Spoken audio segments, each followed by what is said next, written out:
जी, स्वागत है भी सभी का इस पढ़ने और पढ़ाने महफिल में भाई। ठीक हो सारे? है भाई। चलें सेशन को स्टार्ट करते हैं। लास्ट क्लासेस में हमने वर्ल्ड हेरिटेज साइट को स्टार्ट कर रखा था। 2 क्लास आपकी कंप्लीट हो चुकी है रैपिड फायर की। आज लास्ट क्लास है, इसमें कंप्लीट कर देंगे। 43 ये वर्ल्ड हेरिटेज विश्व धरोहर थी, इनको कवर कर लेते हैं। एग्जाम के पॉइंट ऑफ व्यू से अगर देखोगे तो 1 से 2 सवाल सही इसमें से बैठ जाते हैं, चाहे वो विश्व धरोहर स्थल से ले, चाहे वो स्पेसिफिक रूप से कोई नेशनल पार्क या कोई चीज उठा लेगा। ठीक है, चलते हैं, ज्यादा समय नहीं गवाएंगे अपना। ठीक है, चलिए सबसे पहले आपको दिखाई दे पा रहा होगा छत्रपति शिवाजी टर्मिनल है। ध्यान रखना ये महाराष्ट्र के अंदर पड़ता है और 1978 से 1878 से 1887 के मध्य में इसका निर्माण हुआ था। ठीक है, भारत का सबसे पुराना व्यस्तम रेलवे है, ध्यान रखना ये। और ये महाराष्ट्र में है, मेरी बात समझ में। इसकी एक बात खास बात ध्यान रखना, ये महाराष्ट्र में है। और जब भी बात है तो याद रखना, रेलवे की बात जब भी है तो एक गुम ये रेलवे स्टेशन है, भारत का सबसे ऊंचा रेलवे स्टेशन, ध्यान रखना सबसे ऊंचा। मैं लास्ट क्लासेस में बताया आपको सबसे ऊंचा रेलवे स्टेशन है, ये बात आपको ध्यान में रखनी है। ठीक है, आई बात समझ में। तो ये आपका 2004 में से इंक्लूड किया गया था। दिस इज इंपॉर्टेंट, ध्यान रखना, ये आपको याद रखना है। ठीक है, चलें आगे। ठीक, अगला है भीमबेटका गुफा, मध्य प्रदेश के अंदर है। और ध्यान रखना ये 2003 में शामिल किया गया और माना जाता है कि जो पांडवों के अंदर भीम जो थे उनका ये विश्राम स्थल था। विश्राम स्थल था मतलब कि वहाँ पर विश्राम करते थे। भीमबेटका के अंदर चित्रकारी मिली है, वहाँ पर कुछ इनके अभिलेख लिखे मिले हैं जो सुंगकालीन, गुप्तकालीन, परमारकालीन। ध्यान रखना ये एसएससी सीजीएल मेंस में पूछा गया सवाल है। भीमबेटका गुफा से एक सवाल पूछा गया था ऐसा सीजीएल मेंस में कि किसने खुदाई की, किसने जांचा। तो डॉक्टर विष्णुधर वाणकर नाम के व्यक्ति है जिनके द्वारा ये खुदाई की थी। समझ पा रहे हो मेरी बातों को? हाँ भाई। तो गुप्तकाल और सुंगकाल, परमारकालीन ये भीमबेटका गुफा से अवशेष मिलते हैं। ठीक है, और ये मध्य प्रदेश के अंदर 2003 में इसे शामिल किया गया था। आई होप ये चीजें आपको समझ में आ पा रही होगी। हाँ भाई, समझ पा रहे हो इन चीजों को? ठीक है, तो चलिए आगे चलते हैं पर। ठीक, चलिए अगला है चापनेर पावागढ़। ये गुजरात के क्षेत्र में एक विरासत स्थल के रूप में सांस्कृतिक रूप से प्रसिद्ध है ये। ठीक है, गुजरात के अंदर 2004 में इसे शामिल किया गया था। ठीक है, और आपको ध्यान रखना नीलगिरी पर्वत रेल जो है 2005 में शामिल की गई थी। इससे पहले हमने दार्जिलिंग वाली पढ़ी थी, मैं रिवाइज करा देता हूँ। दार्जिलिंग और कालका ये 3 ऐसी है जिनको काउंट किया जाता है। ध्यान रखना, दार्जिलिंग ये वेस्ट बंगाल में, कालका हिमाचल प्रदेश में, नीलगिरी आपकी तमिलनाडु में पड़ती है। ठीक है, सलेम मंडल जोन पड़ता है, सलेम जोन है जहां पर इसका मतलब स्थित, इसके अंडर में आती है ये। ठीक है, तमिलनाडु के क्षेत्र में है ये। और आपको ध्यान रखना 1908 में इसका निर्माण करवाया गया था। ये आज भी भाप के इंजन से चलती है, आज भी इसका भाप के इंजन से संचालन किया जाता है। आई होप ये चीज आप समझ पा रहे होंगे। Got it? ठीक है, रटने की आवश्यकता नहीं है, 2 बार 3 बार इनको रिवाइज करो, याद हो जाएगा। ठीक है, तो याद रखना ये सलेम मंडल, नीलगिरी पर्वत 3 है, तीनों को एक साथ पढ़ लेना, दार्जिलिंग, कालका और नीलगिरी। ध्यान रखना आजकल थोड़ा सा डेप्थ में चीजें पूछी जाती है तो सन आपको याद रखनी है। ठीक है, चलो आगे बताओ भाई। समझ में आया? चलिए आगे चलते। अगला आता है रेड फोर्ट। रेड फोर्ट की जब भी बात आती है तो ध्यान रखना आपको कि 2007 में इंक्लूड किया गया। पहली चीज तो यही रहती है अपनी कि कब इसको इंक्लूड किया गया, 2007 में। 2005 में आपने देखा नीलगिरी है, 2004 में चापनेरगढ़ है, वहीं पर 2007 में रेड फोर्ट है। ठीक है, सांझा द्वारा बनाया गया था, चीज समझ में? ठीक है, 17वीं शताब्दी थी, 1638 से 48 के मध्य में इसका निर्माण हुआ। इतना कोई पूछेगा नहीं आपसे, लेकिन थोड़ा बहुत नॉलेज होना चाहिए, मेरा मानना ये है। ठीक, लाल किले पर शहनाई पहली बार किसने बजाई थी ये आप सभी जानते हो, बिस्मिल्लाह खां। इनका नाम अग्रणीय रहता है, बिस्मिल्लाह खां। बिस्मिल्लाह खां का नाम अग्रणीय रहता है कि शहनाई वादकों में। तो इन्हें भारत रत्न से भी सम्मानित किया गया। 1947 के अंदर पहली बार लाल किले पर शहनाई बजाई थी। ये भी सवाल आपसे पूछा जाता है एग्जाम के पॉइंट ऑफ व्यू से। आई बात समझ में? चीजों को कंपेयर करो, रटने की आवश्यकता नहीं है। स्टैटिक एक ऐसा पोर्शन है, अगर एक चीज उठाइए तो पूरा कवर कर जाओ। एक बात हमेशा याद रखना, एसएससी उन्हीं पर सवाल पूछती है या वनडे एग्जाम में उन्हीं से सवाल बनते हैं जो प्रसिद्ध है। जैसे रेड फोर्ट है, विश्व धरोहर स्थल में है, तो कहीं ना कहीं इसका रिलेशन इतिहास से अगर देखो तो किसने बनाया, क्या बनाया, वो चीजें यहाँ से आ जाती है। आई होप इन चीज़ों को आप समझ पा रहे होंगे, है ना। रटने की 1% भी आवश्यकता नहीं है, ये रैपिड फायर है, पहले ही बता देता हूँ मैं। कहीं ये सोचो कि मास्टर सीधा सीधा करवा रहा है, नहीं। मेरा मानना ये, आपने पहले बेसिक थोड़ा बहुत पढ़ रखा होगा चीज़ों को, आगे बस समझना। तो रैपिड फायर है तो एक साथ चलेगी चीज़ें, ठीक है। चलिए अगला आता है जंतर मंतर। ध्यान रखना, जंतर मंतर एक खगोलीय वेधशाला थी, ज्योग्राफिकल प्रैक्टिकल रूम बोल सकते हो आप एक तरीके से। तो खगोलीय वेधशाला थी, महाराजा जय सिंह द्वितीय द्वारा इसका निर्माण कराया। जंतर मंतर एक नहीं थे, बहुत सारे जंतर मंतर खोले गए थे। कौन कौन से खोले गए थे? जयपुर में था, उज्जैन में था, मथुरा में था, वाराणसी में था और दिल्ली में था। तो ये जंतर मंतर खोले गए। लेकिन जो वर्ल्ड हेरिटेज साइट के अंदर या विश्व धरोहर स्थल के अंदर जो जंतर मंतर है वो जयपुर वाला है, ध्यान रखना। ये जयपुर जोन वाला जो है, ये 2010 में इसको इंक्लूड किया गया था, ये बात आपको पता होनी चाहिए। मेरी बात समझ में? जयपुर वाला 2010 में इंक्लूड किया गया था, महाराजा जय सिंह द्वारा बनाया गया, ये आपको पता होना चाहिए। अगली चीज है, जैसे कालका शिमला जो रेल है 2008 में इंक्लूड किया गया। जैसे मैंने आपको बताया नीलगिरी वाला 2005 में था, तो ये 2008 में आता है। चीजें समझ पा रहे होंगे, मेरी बात समझना। 2005 में नीलगिरी, तो सीधी सी बात है, 2 गुणा कर दो 8 के अंदर आगे तो आप कालका आ जाएगा, समझ गए। कालका की अगर बात करें 2008, तो नीलगिरी 2005 में था और दार्जिलिंग वाला उससे पहले आ जाता है, ठीक है, ध्यान रखना। ठीक है, हिमाचल प्रदेश में। आई होप ये चीजें समझ पा रहे आप, ठीक है भाई। तो जयपुर वाले को इंक्लूड किया गया इसके अंदर, ठीक है। अगले आते हैं, राजस्थान के 6 पहाड़ी दुर्ग पड़ते हैं जिनको इसमें इंक्लूड किया गया है, आप समझ पा रहे होंगे।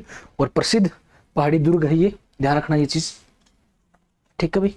मेरी बात समझ पा रहे होंगे कि प्रसिद्ध ये पहाड़ी दुर्ग है आपके इसके अंदर, ध्यान रखना। जस्ट ए सेकेंड भाई, कॉल अटेंड कर लेता हूँ एक बार।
चलिए अब एक बात समझना, थोड़ा इसके लिए सॉरी डिस्टर्बेंस के लिए समझना। देखिए चित्तौड़गढ़ जो है ये आपको ध्यान रखना, ये मौर्य साम्राज्य के अंदर बना था और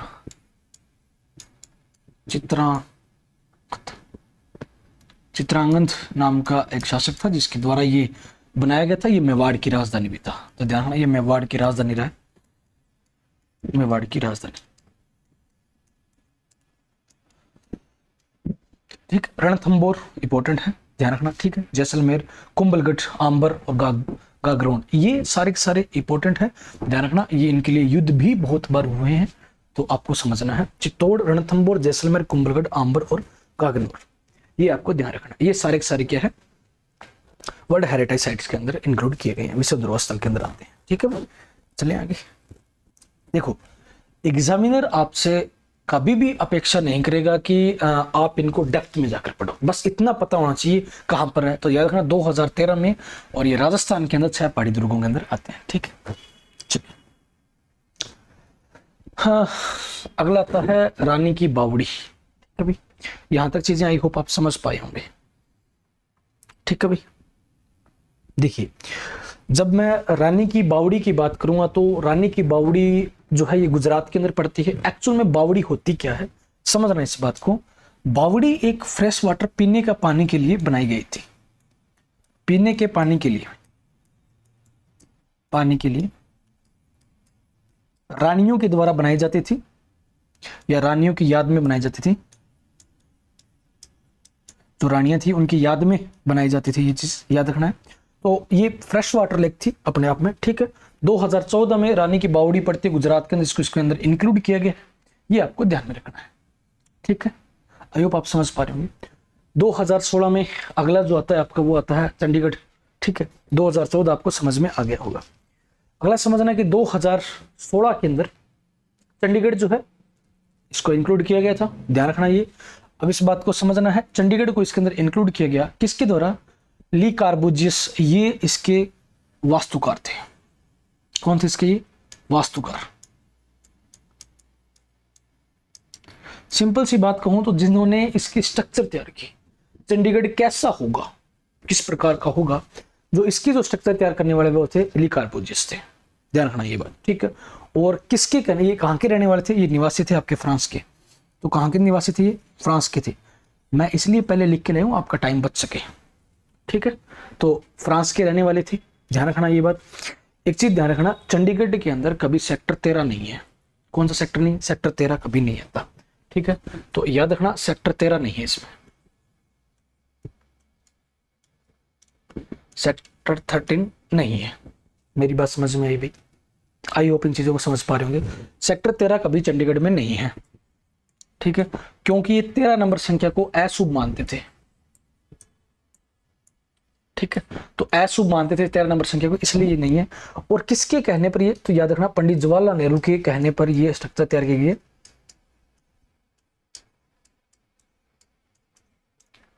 और ये चंडीगढ़ जो हरियाणा और पंजाब की राजधानी भी अपने आप में एक यूटी है, यूनियन टेरिटरी है, और इसी के अंदर एक सुखना लेक भी है। वहीं पर आपको ध्यान रखना है सेक्टर 17 के अंदर रोज गार्डन, आपको सॉरी चंडीगढ़ के अंदर रोज गार्डन भी है, याद रखना। कौन सा गार्डन है? रोज गार्डन। रोज गार्डन गुलाब के फूलों के गार्डन बना हुआ है, तो रोज गार्डन के नाम से प्रसिद्ध है वो, ध्यान रखना आपको। आई होप ये चीज समझ पा रहे हो। ठीक है, उसके बाद आता है नालंदा विश्व महाविद्यालय। तो याद रखना ये प्राचीन इतिहास का महाविद्यालय है, तो याद रखना ये। तो ये कहाँ पर पड़ता है? ये बिहार में है, इंपॉर्टेंट है, अक्सर एग्जाम में सवाल पूछा आता है इससे। ठीक है, तो सबसे प्राचीन विश्वविद्यालयों में से एक है ये, ध्यान रखना। किसके द्वारा बनाया गया था? कुमार गुप्त के द्वारा बनाया गया था। कुमार गुप्त प्रथम जो थे, इनके द्वारा इसका निर्माण किया गया था। वहीं पर बख्तियार खिलजी द्वारा इसे आक्रमण करके नष्ट कर दिया गया। ये दोनों नाम इंपॉर्टेंट हो जाते हैं। क्यों? क्योंकि जो इसका निर्माण करता और नष्ट करता के बाद जब भी आई तो याद रखना है बख्तियार खिलजी का नाम आगे आएगा। ठीक है, याद रखना यहाँ पर प्राचीन ग्रंथों को जलाकर राख कर दिया गया था। जो प्राचीन ग्रंथ थे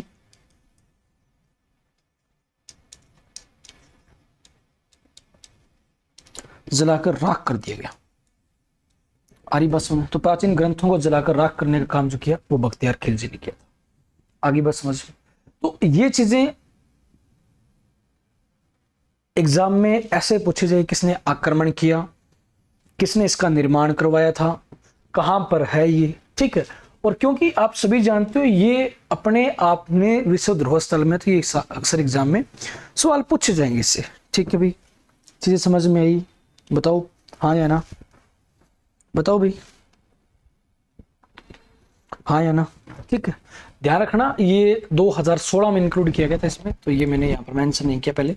2016 में ये शामिल किया गया था। ठीक है, नालंदा महाविश्वविद्यालय को। ठीक है, प्राचीन विश्वविद्यालय। ठीक है, चलूँ आगे भाई, समझ में आई ये कहानी? बताओ। ठीक है, चलिए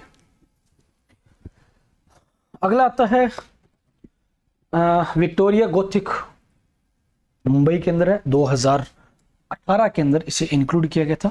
अब समझना इस बात को, इस प्रकार से ये इसमें मीनारें हैं, इतनी बड़ी बड़ी तरासी की मीनारें हैं। आप देखेंगे इस प्रकार से ये ऐसे, मतलब कि इसका दरवाजे भी इतने बड़े, मतलब एकदम खड़ी ढलान, बिल्कुल इस प्रकार से इसके तीव्र स्लोप मिलेंगे आपको। एकदम पत्थरों को ही काट दिया गया है। आ रही बात समझ में कि पत्थरों को एकदम से काट दिया गया है उनको निर्माण करने में। आप देखेंगे इनको, कभी आप इनको सर्च लगाइए, आप ऐसा दिखेगा। तो ये अपने में फ्रांस से आई हुई थी। तो याद रखना ये गोथिक कला जो थी कहां से आई हुई है, ध्यान रखना ये गोथिक कला। ठीक है, गोथिक कला जो आपकी गोथिक आर्ट फ्रांस से आई हुई है।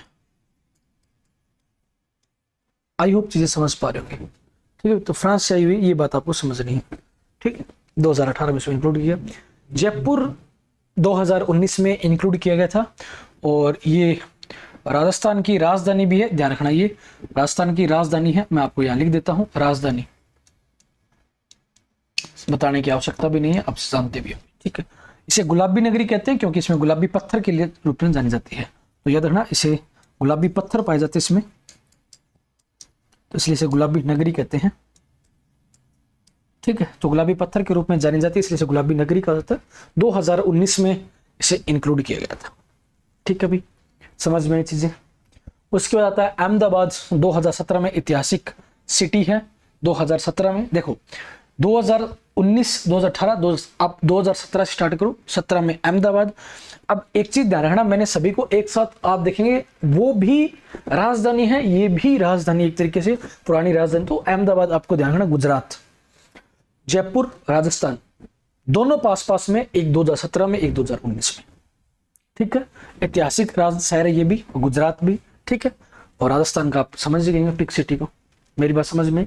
तो थोड़ा सा आपको समझना ये चीजें, तीनों राजधानियों के नाम लिखे, पुरानी राजधानी है, जैसे अहमदाबाद एक पुरानी, बाकी दो वर्तमान में है भी है, अहमदाबाद, मुंबई और राजस्थान, 2017, 18 और 19, ठीक है। विक्टोरिया गोथिक के मंदिर याद देखना, ठीक है। हाँ चलिए, यहाँ तक चीजें आई होप आप समझ पाए होंगे। और अगला जो आपका आता है वो आता है नेचुरल, जो है जो प्राकृतिक स्थल है उनको इंक्लूड कैसे किए गए, उनके बारे में चर्चा कर लेते हैं। अगर मैं प्राकृतिक स्थलों की बात करूं तो प्राकृतिक स्थलों में नेशनल पार्क है, जैसे मानस नेशनल पार्क है, तो याद रखना ये मानस है कहां पर, तो असम में आता है। किस में आता है? असम में, ठीक है। एक नदी पड़ती है असम में जिसका नाम है मानस, जो ब्रह्मपुत्र की सहायक नदी है, तो मानस नदी के किनारे पर है ये, ठीक है। तो मानस नदी के किनारे पर पड़ता है, ध्यान रखना ये, ठीक है। उसके बाद आता है काजीरंगा, तो काजीरंगा भी किस में आता है, ये भी असम में आता है। किस में? असम में। लेकिन आपको ध्यान रखना असम में आता जरूर है, लेकिन इसका प्रसिद्धि जो है किसके लिए है? एक सींग वाले गेंडे के लिए।